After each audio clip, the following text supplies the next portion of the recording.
भादों का मास है, रोहिणी नक्षत्र, बुधवार का दिन, रात्रि के ठीक 12 बजे मेरे प्रभु अवतार लेकर इस धरती को पावन करते हैं। इधर क्या हुआ कि यदुकुल में शूरसेन जी से वसुदेव जी का जन्म हुआ है और अग्रसेन जी से कंस का जन्म हुआ है। शूरसेन जी जो थे, एक बार जब यमुना जी के तट पर सुबह स्नान करने के लिए गए तो एक बालक लता पताओं में लिपटा हुआ था। उन्होंने जब देखा कि एक बालक रुदन कर रहा है तो उसको उठा करके ले आए और वसुदेव के साथ ही लालन पालन हुआ। शूरसेन जी की पत्नी जो महारानी थी, जब वो गर्भ से थी तो जंगल में विहार करने चली गई तो एक द्रमिल नामक राक्षस की छाया उनके गर्भ पर पड़ गई थी।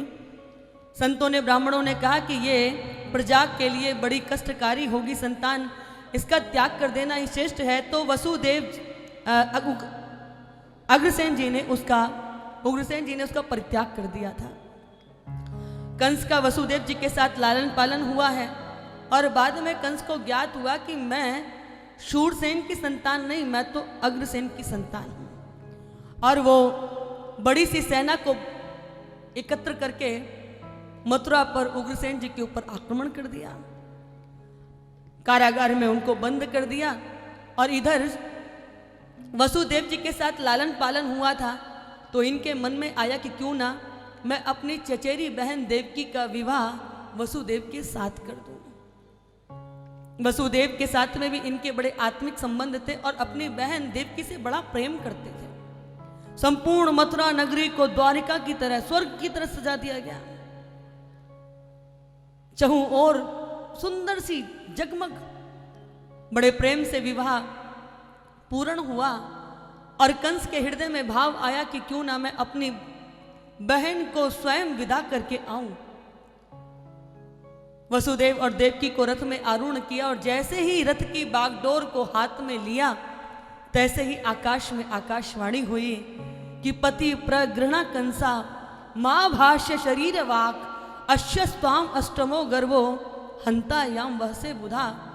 अरे दुष्ट, जिसे तू इतने प्रेम से लेके जा रहा है, उसी देवकी के गौक से जन्म लेने वाली 8वीं संतान तेरा काल बनेगी। इतना सुनना था कि सारा प्रेम हवा में कपूर की तरह उड़ गया। एक ही पल में रथ की बागडोर छूट गई। मयान से नंगी तलवार लेकर के एक हाथ में और एक हाथ से केश पकड़ लिए देवकी के कि जब मैं देवकी को ही मार दूंगा तो उसकी 8वीं संतान कहां से होगी। वसुदेव जी ने हाथ पकड़ लिए।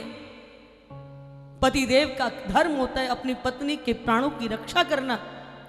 कहते हैं कि भोजराज कंस, एक तो ये तुम्हारी बहन है, दूसरी स्त्री है और तीसरी विवाह के समय स्त्री साक्षात लक्ष्मी और वर जो होता है वो नारायण के स्वरूप में सब लोग पूजन करते हैं। तुम्हारी सारी कीर्ति मिट्टी में मिल जाएगी। तुमको देवकी के कोख से जन्म लेने वाली संतान का भय है। मैं तुमको वचन देता हूं, मैं देवकी की 8वीं संतान तुमको स्वयं अपने हाथों से दे दूंगा। परंतु कंस कई बार जो बहुत गरजते हैं ना, वो बरसते नहीं है। इतना मृत्यु का भय है इस कंस को। इसको लगा कि देवता कब छल कर दे, कब पहली बन जाए, कब 8वीं बन जाए। उसने ले जाकर के देवकी और वसुदेव को कारागार में बंद कर दिया।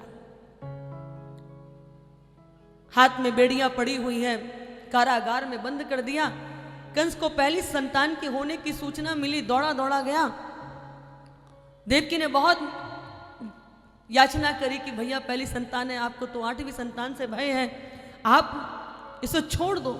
लेकिन कंस ने एक नहीं सुना, बालक को हाथ से खींच करके पत्थर पर पटक करके उसको मार दिया। दूसरा, तीसरा, चौथा, 5वां, 6ठा, 6 बच्चों को मृत्यु के घाट उतार दिया। अब ये जो 7वीं संतान आई, ये तो साक्षात शेषनाग है।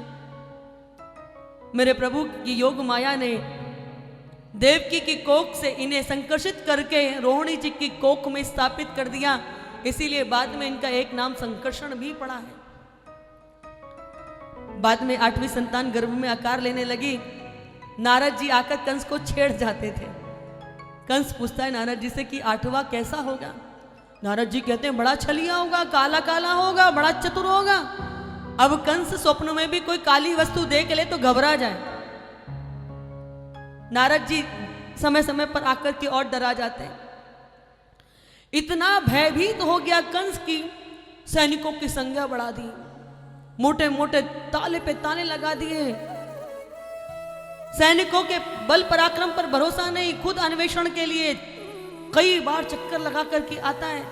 समय हो गया, कभी भी आ जाएगा। नारद जी कह रहे थे बड़ा छलिया होगा, भाग ना जाए, लेकिन इनको नहीं पता कि मेरे प्रभु 100 तालों में भी रहकर बाहर हैं। उन्हें कोई समझ पाया है?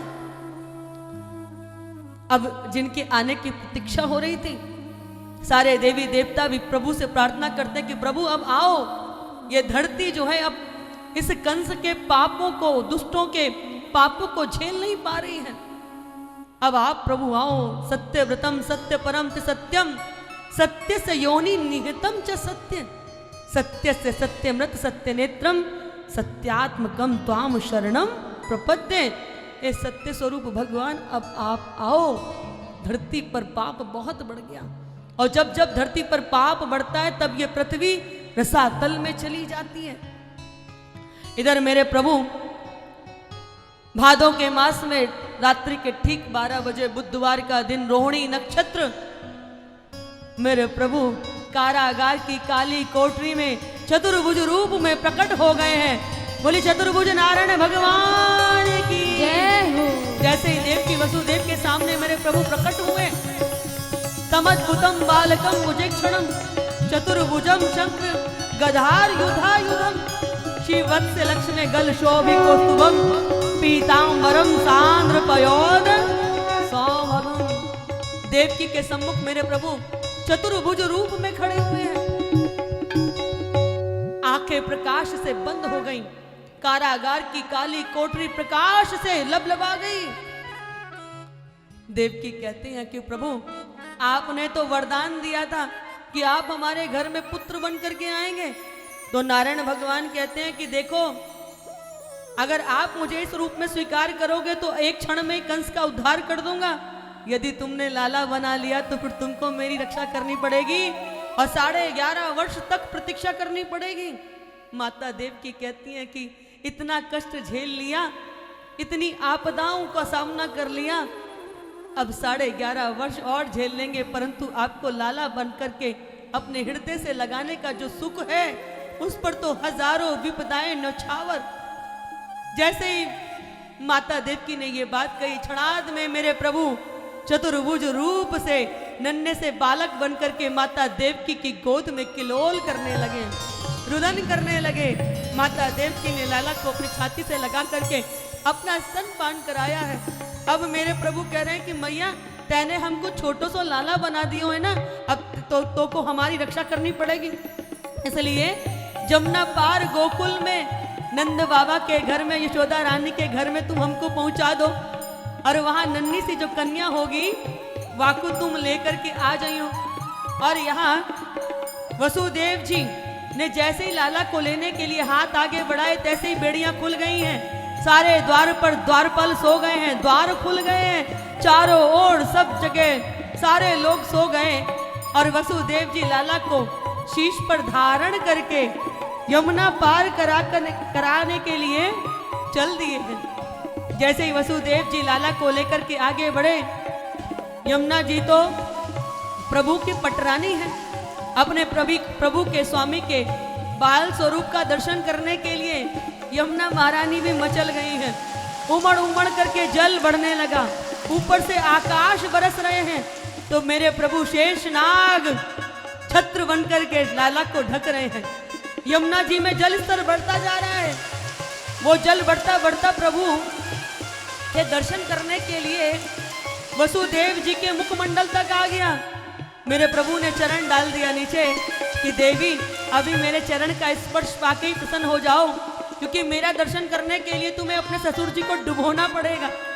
जैसे प्रभु का स्पर्श पाया चरण का, यमुना जी शांत हो गई और वसुदेव जी लाला को लेकर के गोकुल में पहुंचे हैं और यशोदा मैया के पार्श्व में ले जाकर के लाला को लिटा दिया और वहां से कन्या को लेकर के चल दिए हैं। इधर प्रातः काल जैसे ही सबको खबर मिली कि नंद के घर का भयो है, आनंद भयो है। चारों ओर प्रसन्नता की, आनंद की लहर उमड़ गई। नंद बाबा प्रसन्न होकर के अहूत दक्षिणा बांटने लगे हैं। सारे ब्रजमंडल में आज आनंद ही आनंद है। और आज द्वारिका वालों, असली आनंद तो हम प्राप्त कर रहे हैं कि आज इस डीडीए मैदान को प्रभु ने गोकुल धाम बना दिया। भागवत जी तो है ही, वृंदावन धाम तो पहले से ही था। आज मेरे प्रभु ने अवतार लेकर के हम सबके जीवन को भी धन्य कर दिया है। बोले नंद के लाला की जय हो।